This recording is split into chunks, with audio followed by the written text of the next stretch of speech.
గతంలో తెలుగుదేశం పార్టీ నాయకులపైన అచ్చెన్నాయుడు గారి దగ్గర నుంచి అనేక మంది నాయకులు నా మీద ఒకటి, చివరికి మా నాయకుడు నారా చంద్రబాబు నాయుడు గారి మీద కూడా మీరు కక్ష సాధింపుతో జైలుకు పంపించింది వాస్తవం కదా. మరి ఆ రోజు మనం చూసుకున్నట్టయితే అనేక చెన్నుపాటి గాంధీ గారు విజయవాడ సువ్వతో కన్ను పొడిచి కన్ను పోగొట్టింది మీ ప్రభుత్వం కాదా?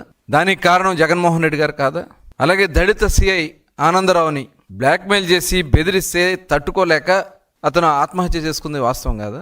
మీ నాయకులు పెద్దారెడ్డి చెప్పినటువంటి పనులు చేయలేదని చెప్పి ఆ రోజున కక్ష సాధింపులు చేసి గుర్రయ్య ఆత్మహత్య చేసుకుంది వాస్తవం కాదా?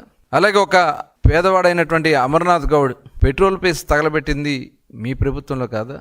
నందం సుబ్బయ్య, దాదాపు తోట చంద్ర, ఇలాంటి దాదాపు 80 మంది తెలుగుదేశం పార్టీ నాయకుల్ని పొట్టన పెట్టుకుంది మీ దుర్మార్గమైనటువంటి పార్టీ కాదా అని చెప్పి నేను అడుగుతా ఉన్నా. దీనికి సమాధానం చెప్పండి.